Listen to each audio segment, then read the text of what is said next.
dan tidak ada tujuan buat setiap kami. Engkaulah Tuhan yang memberikan harapan dan tujuan, menunjukkan setiap jalan-jalan Tuhan untuk kami tetap berada di dalam firman. Haleluya.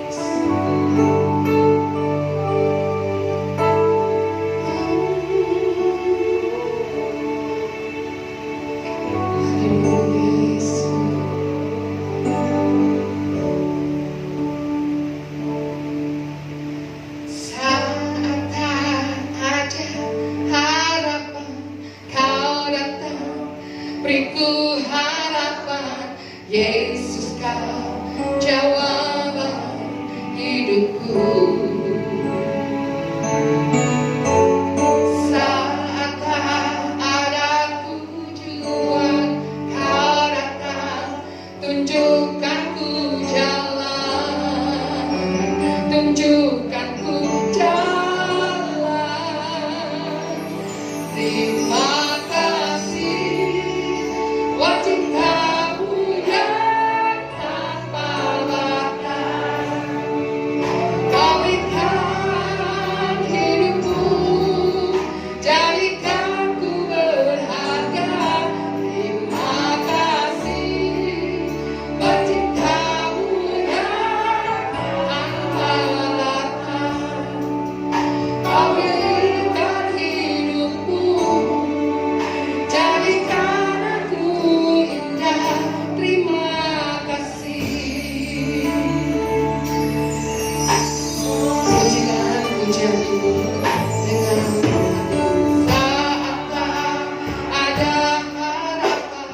Kau sungguh baik buat kami. Kau penuh cinta Tuhan. Terima kasih cintamu yang tanpa batas. Kau lebihkan hidupku dari tanahmu indah. Terima kasih. Sudah 100%. Atau belum? Ada yang belum divaksin nggak? Ada? Ada? Nggak apa-apa. Dia omongin ada ya? Ada berapa persen? 1% ya. 1% kalau 100 berarti kalau 1%-nya berapa? Ya. Begini Bapak Ibu ya, nggak usah khawatir, nggak usah takut dengan vaksin ya. Nggak ada dikatakan di vaksin itu adanya antikristus, nggak ada. Nggak ada dikatakan di vaksin itu 666, nggak ada. Nggak ada dikatakan di vaksin itu katanya apa tuh magnet, nggak ada barcode, nggak ada ya. Nggak ada Bapak Ibu ya. Saya ini tidak pakai kacamata dan saya tidak bisa melihat dengan jelas wajah-wajah di sini dan saya tidak bisa membaca Alkitab, tetapi saya dibantu Bapak Ibu untuk membaca Alkitab bagi kita semua. Kita percaya Tuhan kita Yesus sangat ajaib ketika kita tahu dalam pada saat ini. Kita tadi mendengarkan pujian yang pertama ya, Tuhan menggoncangkan. Tuhan menggoncangkan apa yang pada saat ini kita rasakan dan dunia rasakan, dan mungkin setelah masa ini akan tergoncangkan lebih dahsyat lagi. Dan kita percaya masa-masa yang kita lewati itu harus bersama dengan Tuhan kita Yesus. Amin. Amin. Mari kita buka dari Daniel 12. Saya tidak bisa membaca Alkitab karena kacamata saya tidak terbawa. Maklum, saya lupa di mana saya letakkan setelah mandi. Ada yang bisa membantu saya? Daniel 12. Kita berbicara mengenai akhir zaman ya Bapak Ibu. Bukan artinya saya berbicara kiamat, kegelapan, apa enggak. Tapi kita belajar bagaimana kita menghadapi menjelang akhir zaman ya.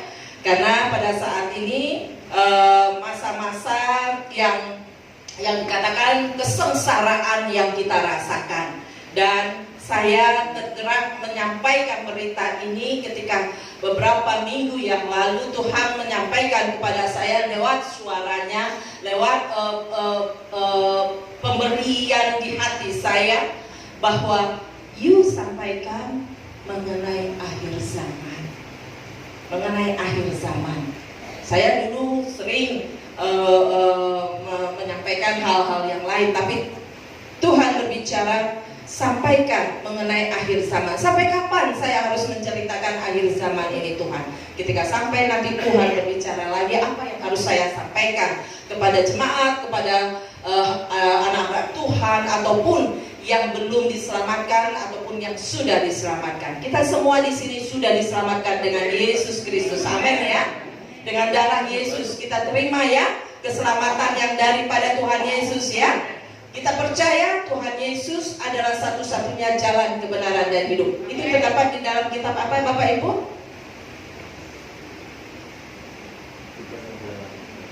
Yo.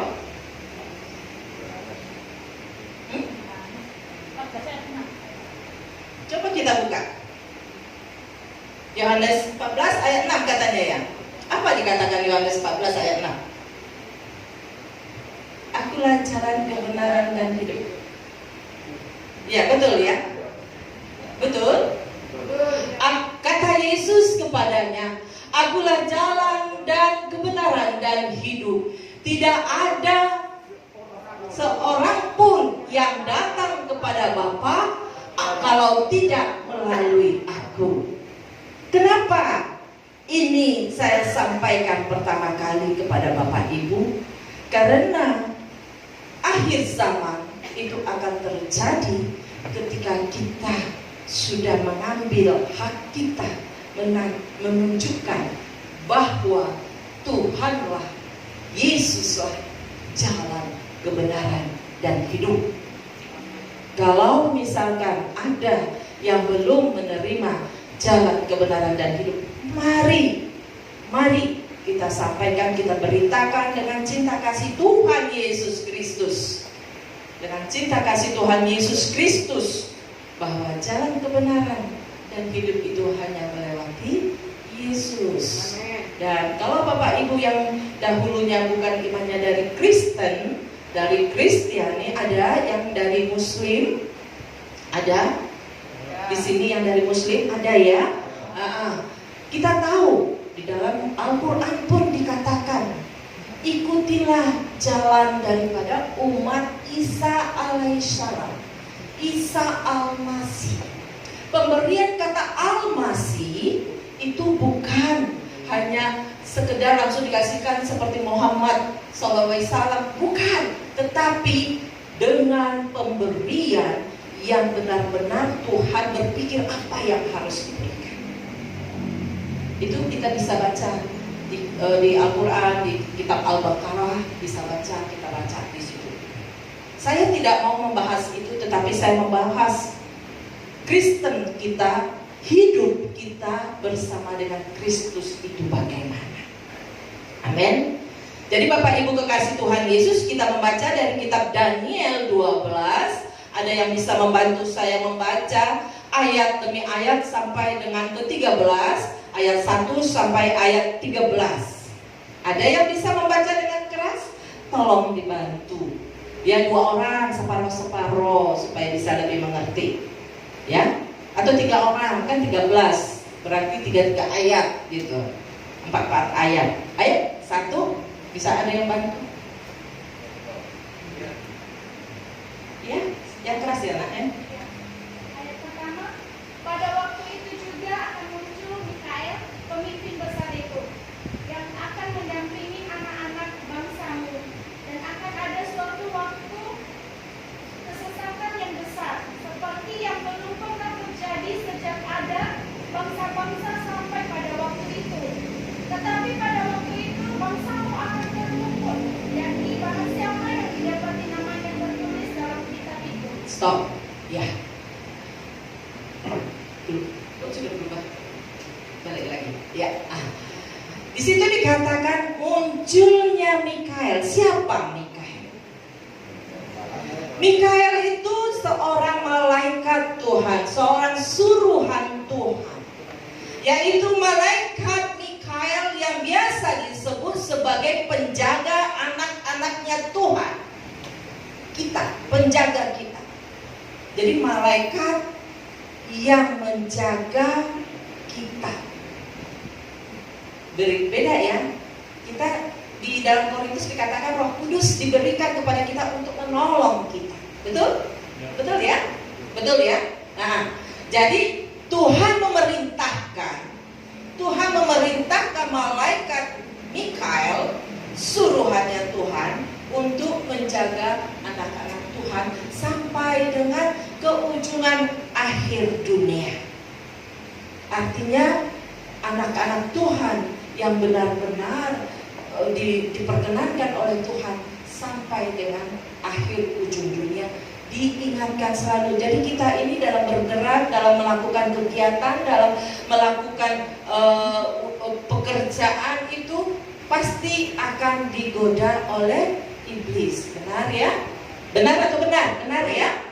Karena apa di dalam firman Tuhan dikatakan di dalam kitab Matius, ketika Yesus dicoba, ya, ingat ya Bapak Ibu ya, ketika anak-anak juga ya, ketika Yesus dicoba, di akhir percobaannya itu dikatakan iblis, dia akan mencari anak-anak Tuhan yang terlena. Benar ya? Mencari anak-anak Tuhan. Dia mengaum-ngaum seperti singa, mencari jiwa-jiwa yang bisa dihancurkan, yang bisa masuk ke neraka. Neraka itu gelap ya Bapak Ibu, gak enak. Saya sudah kesana, diberi Tuhan kesempatan untuk kesana. Dan saya bersyukur, dan saya tidak mau apa yang dikatakan Tuhan, katakan kepada semua jiwa, kepada umatku, neraka itu kegelapan, tidak menyenangkan. Kalau kita di dalam kegelapan, dalam ruang yang gelap Jadi jangan main-main dengan dosa. Jangan main-main dengan dosa. Dosa adalah maut. Maut adalah kematian. Kematian adalah kegelapan. Jadi kita adalah anak-anak Tuhan yang terang. Maka kita harus mengatakan, akulah terang bersama dengan Yesus bagi semua umatnya. Amin. Amin ya.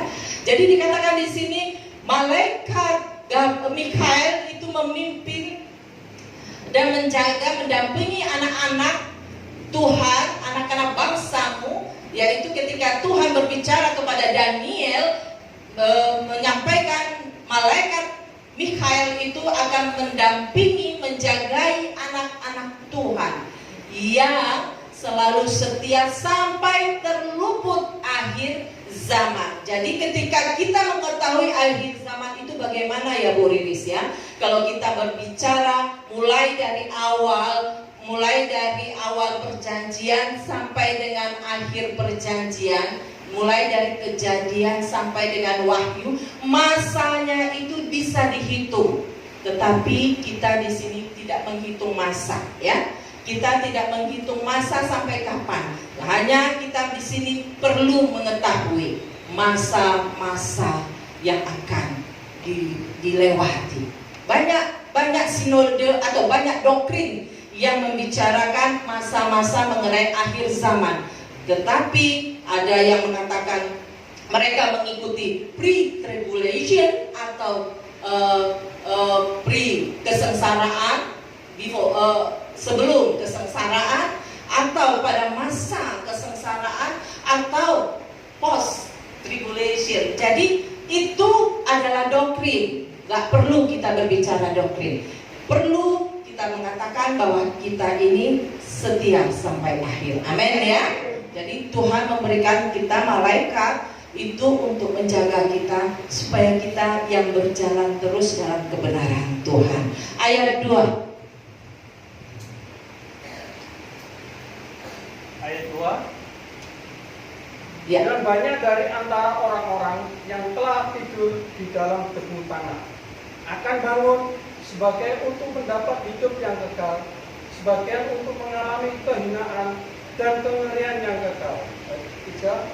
Dan orang-orang bijak akan bercahaya seperti cahaya cakrawala, dan yang telah menuntun banyak orang kepada kebenaran seperti bintang-bintang tetap untuk selama-lamanya. Amin. Jadi di ayat 2 dikatakan akan terjadi kebangkitan. Bapak Ibu, akhir zaman itu akan baik di dalam Kristen ataupun di dalam Al-Quran, akhir zaman akan terjadi kebangkitan.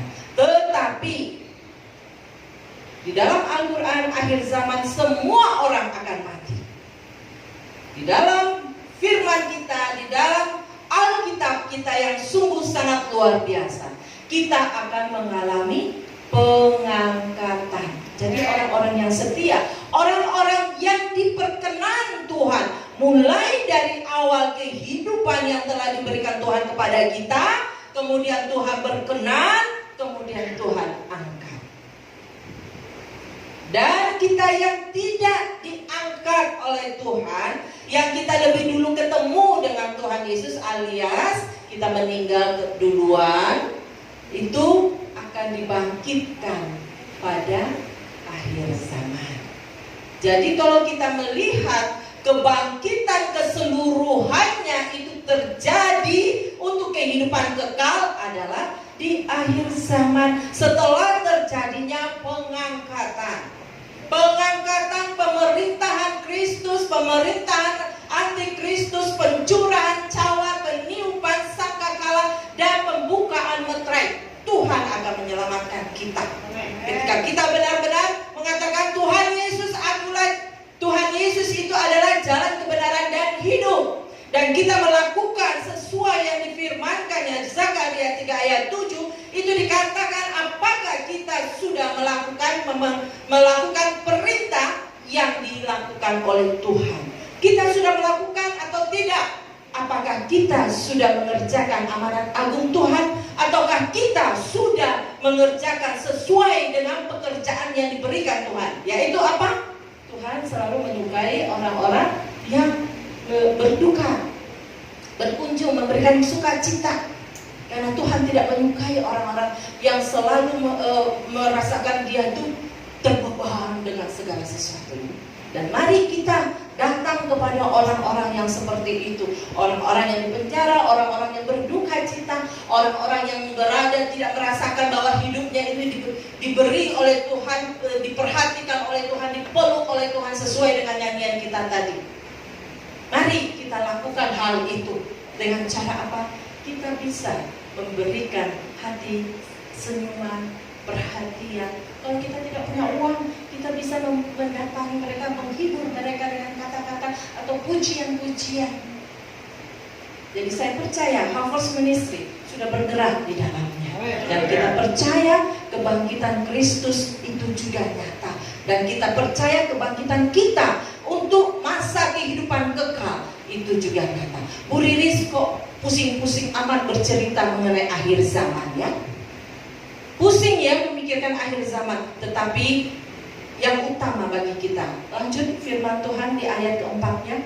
Yang keempat, tetapi engkau Daniel, sembunyikanlah segala firman itu dan meteraikanlah kitab itu sampai pada akhir zaman. Iya. Banyak orang akan menyelidikinya dan pengetahuannya akan bertambah. Iya. Terus Ayat yang kelima, kemudian aku Daniel melihat, maka tampaklah berdiri dua orang lain, seorang di tepi sungai sebelah sini dan yang lain di tepi sungai yang sebelah sana. Terus Yang enam, dan yang seorang bertanya kepada yang berpakaian kain lenan, yang ada di sebelah atas air sungai itu, bilakah hal-hal yang ajaib ini akan berakhir? Yang ketujuh, lalu ku dengar orang yang berpakaian kain lenan yang ada di sebelah atas air sungai itu bersumpah demi Dia yang hidup kekal, sambil mengangkat tangan kanannya dan tangan kirinya ke langit. 1 masa dan 2 masa dan setengah masa, dan setelah berakhir kuasa perusak bangsa yang kudus itu, maka segala hal ini akan digenapi. Ayat yang ke-8, adapun aku memang ku dengar hal itu, tetapi tidak memahaminya. Lalu kutanya, Tuanku, apa akhir segala hal ini? lanjut. Tetapi ia menjawab, pergilah Daniel, sebab firman ini akan tinggal sembunyi dan termeterai sampai akhir zaman. Ya. Jadi sampai dengan ayat 9 itu adalah seperti yang saya sampaikan tadi, masa demi masa, 7 masa sampai dengan kebangkitan kekal, kehidupan kekal dalam kerajaan surganya. Jadi kita itu harus dikatakan orang yang berpakaian lenan. Kita harus, kalau kita tahu orang yang berpakaian lenan adalah orang yang kaya, yang bersih. Karena untuk mendapatkan pakaian lenan itu tidak sembarangan. Kita harus bekerja keras. Kita harus mencari sesuatu karena itu sangat mahal sekali pada masa itu.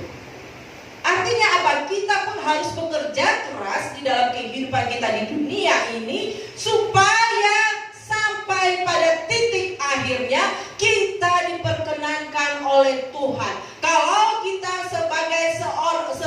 kalau kita tahu kita membuat tanah liat atau membuat vas bunga, itu akan diambil tanah liat yang bagus, yang bentuknya indah, yang bentuknya biru, dan itu dibentuk sekali dengan proses-prosesnya sehingga menghasilkan keramik yang sangat indah. Di sini tidak ada vas bunga yang sangat itu. Membikin vas bunga itu tidak gampang. Itu sebabnya dikatakan kain lenan itu tidak bisa gampang didapat. Itu sebabnya dikatakan untuk membuat yang baik di hadapan Tuhan, kita harus benar-benar mau diproses oleh Tuhan sehingga kita murni.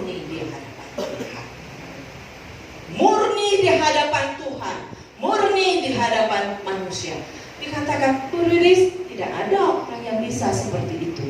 Benar, tidak ada orang yang bisa seperti itu. Saya pun tidak bisa seperti itu. Hanya Kristus Tuhan yang bisa suci, bersih, dan berkenan di hadapan Bapa. Tetapi di dalam firman Tuhan, ketika Tuhan sudah memberikan kepada kita dengan cuma-cuma keselamatan yang diberikan, tidak perlu dibayar, kita pun harus sama serupa dengan Dia, mengikuti apa yang Dia lakukan kepada kita, kita berikan kepada orang lain. Kita terus berusaha sampai dengan kehabisan zaman.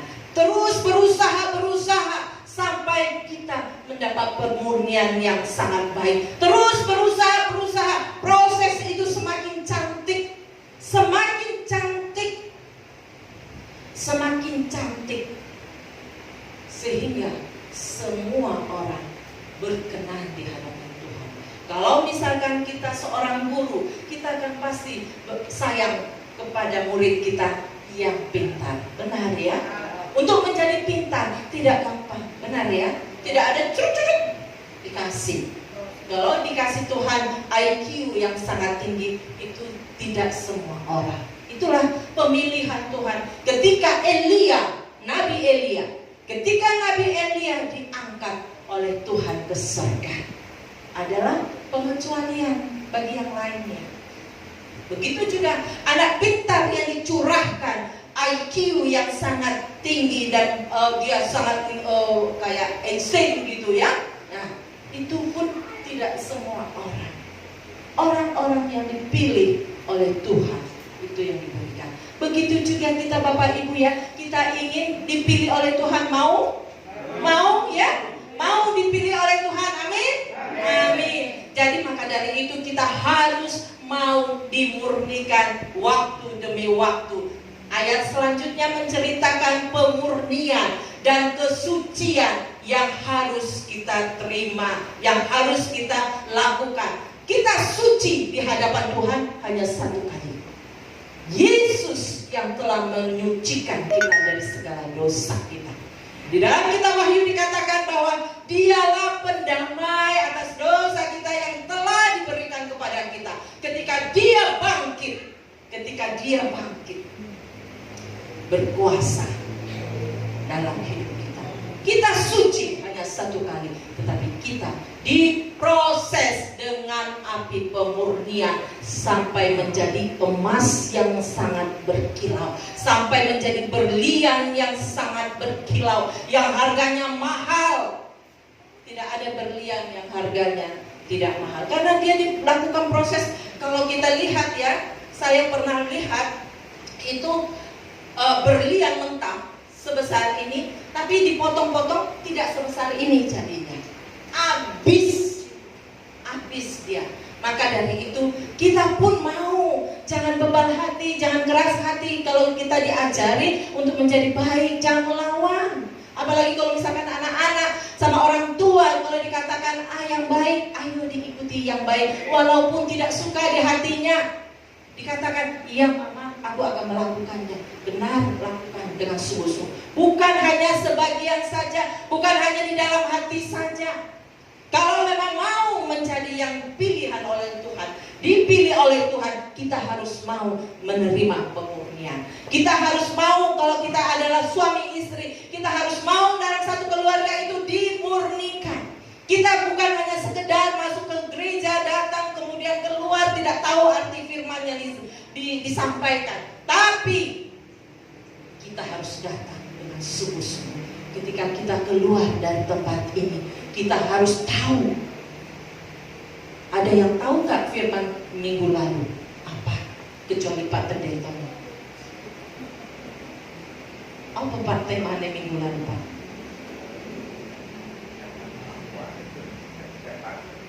Jangan takut. Hah?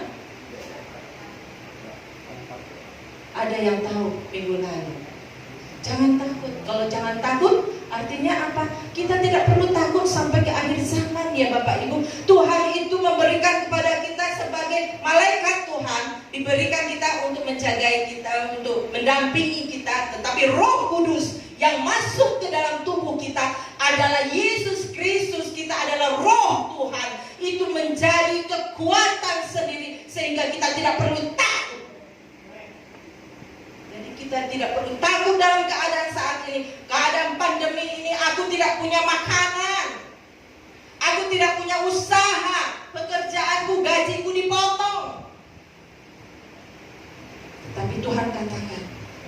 bersama dengan Yesus, semua kukmu aku tanggung.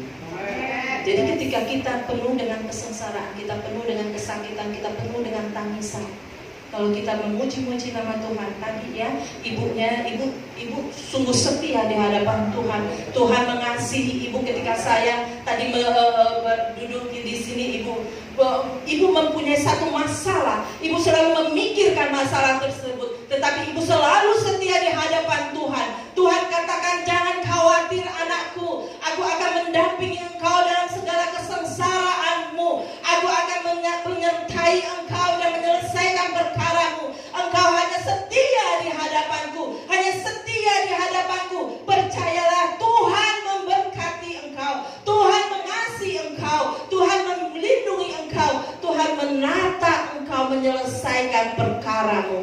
Tetaplah setia di hadapanku, tetaplah setia di hadapanku. Ibu sudah sangat setia di hadapan Tuhan, tetapi ibu punya satu masalah yang selalu ibu pikirkan, bagaimana cara menyelesaikannya. Ibu tidak tahu, tetapi ibu tetap mau memuji Tuhan. Kau jangan khawatir, waktunya Tuhan sebentar lagi akan menyelesaikan perkara yang ibu pikirkan. Tuhan mengasihi. Tuhan mengasihi ketika kita benar-benar memuji Tuhan, memuliakan Tuhan. Tuhan mengasihi kita. Kegerakan-kegerakan akan terjadi. Tuhan akan mengasihi kita lebih dahsyat lagi. Tuhan menyembuhkan semua sakit kita. Tuhan menyembuhkan semua sakit kita. Saya percaya Bapak Ibu. Kenapa seperti itu? Saya ini dalam keadaan sakit. Berapa minggu yang lalu, saya ini tiba-tiba lutut saya sakit Bapak Ibu. Lutut saya sakit, kalau tidur, kalau apa, semuanya sakit, sampai anak saya tadi malam pun sakit. Tapi kalau saya berjalan melayani Tuhan, tidak sakit Bapak Ibu. Amin ya, tidak sakit. Jadi saya minggu lalu sudah di Pontianak, ke Singkawang, kemudian kemana lagi tuh, terus sekarang ke Salatiga lagi ya, kemudian ini kesini nanti ke Bromo. Enggak sakit kalau saya melayani, tapi kalau saya di rumah saya yang herannya ya, itu kaki saya sakit. Waktu tidur sakit lutut saya. Saya bilang, kok yang begini ya Tuhan ya? Kok nggak sembuh ya? Kok dulu Tuhan berikan kepada saya dalam nama Tuhan Yesus sembuh. Kok kaki saya ini saya sudah doakan berkali-kali, kenapa ya Tuhan ya? Tuhan suruh kita berjalan menyampaikan berita keselamatan ya. Jadi bukan hanya saya, Bapak Ibu juga harus berjalan menyampaikan berita keselamatan. Dengan apa? Dengan memberikan kasih Tuhan kepada kita, kepada orang-orang di sekitar kita. Bukan hanya lewat HP ya, bukan hanya lewat HP kirim share-sharean ya, dapat WA 1 share seluruh grup ya. Bukan itu. Bukan. Berjalan,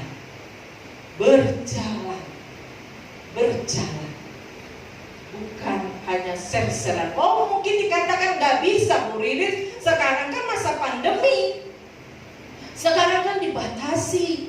Oh iya dibatasi, kita pun harus ikut pembatasan itu. Kita harus taat karena pemerintah kita adalah yang ditunjuk oleh Tuhan kita.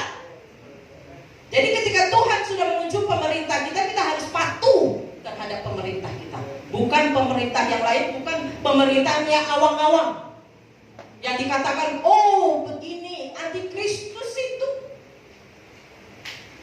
Bapak Ibu, jangan dipikirkan itu. Tetapi dipikirkan ada lagi ayat ke-12. Ayo Mas, ayat 12. Ayat 12 dikatakan, berbahagialah orang yang tetap menanti-nanti dan mencapai 1335 hari atau melewati masa yang sudah ditetapkan oleh Tuhan. Itu yang 7 tahun satu masa, itu adalah 3,5 tahun masa pemerintahan antikristus. Kita tidak perlu berbicara itu. Yang kita perlu, kita harus tetap setia menanti-nantikan Yesus Tuhan. Bukan hanya duduk diam saja. Di dalam Yesaya 60 dikatakan, buka Yesaya 60, ayo. Yesaya 60 dikatakan, bangkitlah. Yesaya 60 ayat 1 sampai berapa coba? Yesaya 60 ayat 1 sampai 5 coba.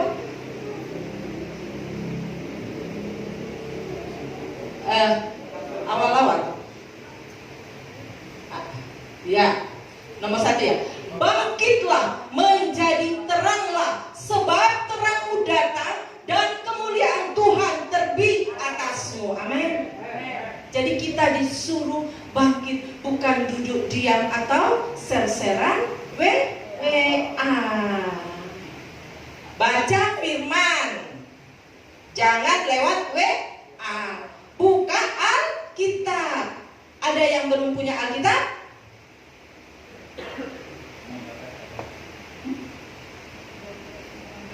Sudah punya? Kalau belum punya, kasih tahu saya akan kasih Alkitab. Ya, kalau belum punya, saya kasih Alkitab. Buku Alkitab, ya, buku Alkitab dibuka, dibaca, digarisi, dicoreti. Apa yang dikatakan Tuhan, coret lewat firman Tuhan yang kita baca. Bukan WA-WAan, bukan terbacaan sharean kok. Pak Gembala mengasih firman setiap hari, kemudian buka buku Alkitabnya, baca mulai dari ayat 1 sampai sekian, kemudian lihat yang dikirim sama Pak Pendeta. Oh, ini ya, masuknya kemana? Tuhan sendiri yang akan membantu Bapak Ibu supaya membuka Alkitab itu lebih dalam. Itulah yang dikatakan di dalam Mazmur 1, dikatakan kita harus merenungi firman Tuhan. Apa akibatnya kalau kita merenungi firman Tuhan?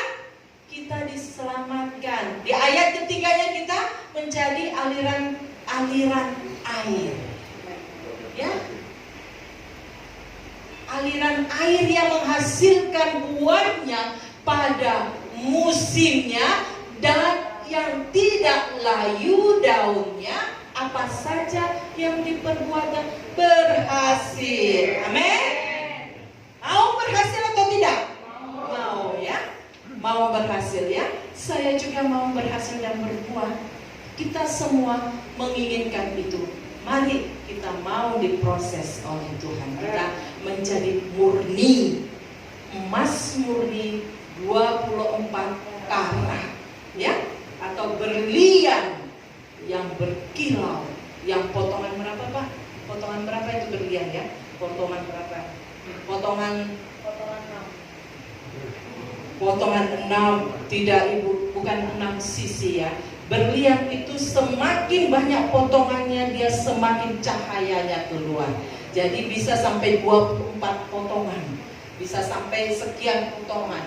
Ketika potongan itu dipotong lagi, sisinya begitu banyak, sehingga ketika sinar masuk, dia bercahaya sangat luar biasa. Amin. Kita mau dijadikan murni di hadapan Tuhan sampai dengan akhir zaman. Kita menanti-nantikan Tuhan sampai dengan akhir zaman. Kalau kita sudah dipanggil Tuhan terlebih dahulu, artinya apa? Yang tinggal saat ini, kita ini dan saya disuruh bersiap. Bagaimana bersiap-siap? Bagaimana bersiap-siap? Tadi sudah saya sebutkan, melakukan apa yang dilakukan oleh Tuhan. Kita berusaha melakukan apa yang dilakukan oleh Tuhan. Dan itu harus kita lakukan. Akhirnya kita menceritakan keselamatan, menjadikan dunia adalah dunia itu memuliakan Tuhan. Ketika Tuhan sudah dimuliakan, maka Tuhan datang. Kalau belum dimuliakan, kalau belum semua bangsa dimuliakan, Tuhan belum datang. Tetapi ketika bangsa-bangsa sudah memuliakan Tuhan, bagaimana caranya? Tugas kita untuk berjalan menyampaikan terang Tuhan. Bangkitlah, jadilah terang. Tadi sudah dikatakan Yesaya 60, bangkitlah mencari terang ya, dan jangan pernah merasakan aku sendiri. Tuhan Yesus selalu beserta kita Bapak Ibu ya. Jangan pernah berat hatinya. Aduh, sakitku begini. Aduh, masalahku begini. Jangan ya Bapak Ibu ya. Jangan. Mari kita datang ke hadapan Tuhan dengan hati yang sungguh-sungguh di hadapan Tuhan. Amin. Mari kita bangkit berdiri, kita nyanyikan pujian WL-nya. Ayo. Penyembuh bagi kami. Kami percaya Roh Kudus, Engkau mengasihi kami Tuhan. Engkau mengasihi kami Bapa. Oh Lord Jesus, I love you Lord, I love you Lord.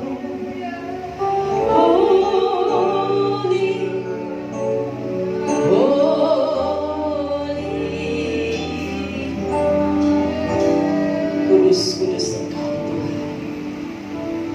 Terima kasih Yesus.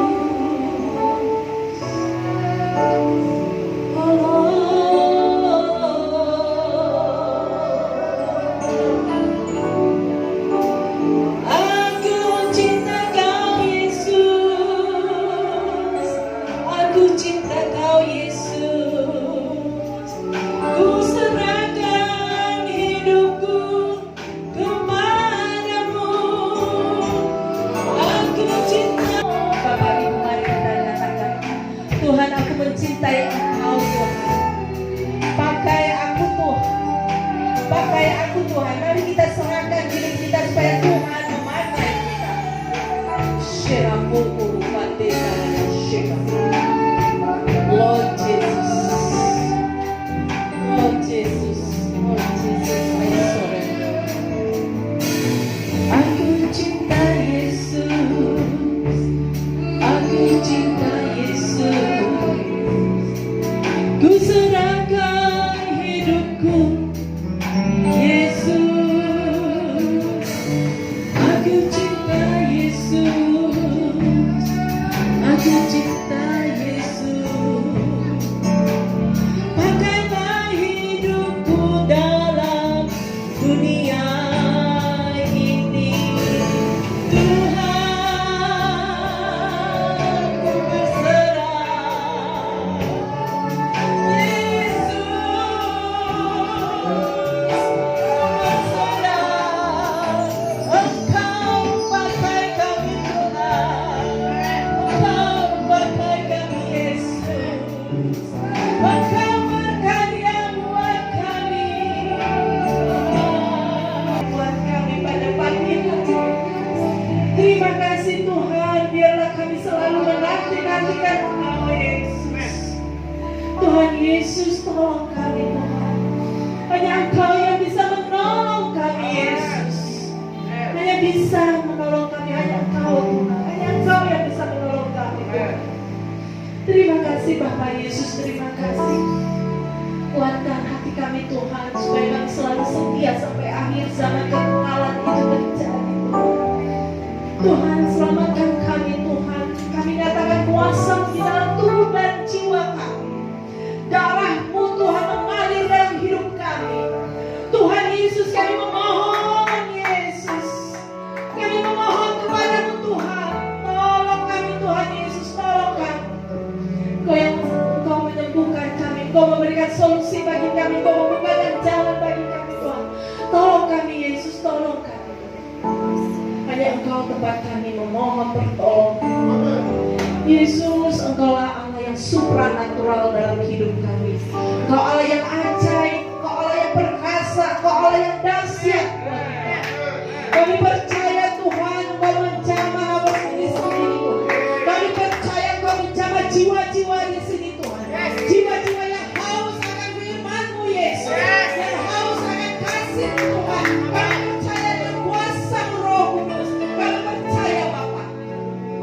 Kami percaya Engkau mengangkat kami menjadi anak-anak yang setia.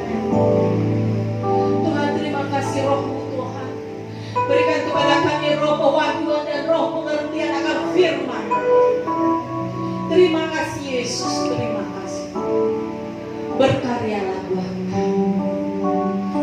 Berkaryalah dalam hidup kami Tuhan sampai Maranatha. Kami percaya Bapa, Kau memakai kami dengan karya-karya agung. Kau memakai kami Tuhan. Hati kami yang lemah di hadapan Tuhan. Hati kami yang bisa berperang mengalahkan iblis. Kami percaya bersama dengan Engkau Yesus. Kami bisa mematahkan semuanya hanya di dalam nama Yesus. Hanya di dalam nama Yesus. Terima kasih Bapak Yesus. Terima kasih. Kau sembuhkan yang fasik. Kami percaya Roh Kudus. Kami percaya Roh Kudus. Kami percaya Tuhan. Kau Allah yang percaya. Terima kasih Bapak Yesus. Terima kasih. Terpuji Engkau kekal selalu.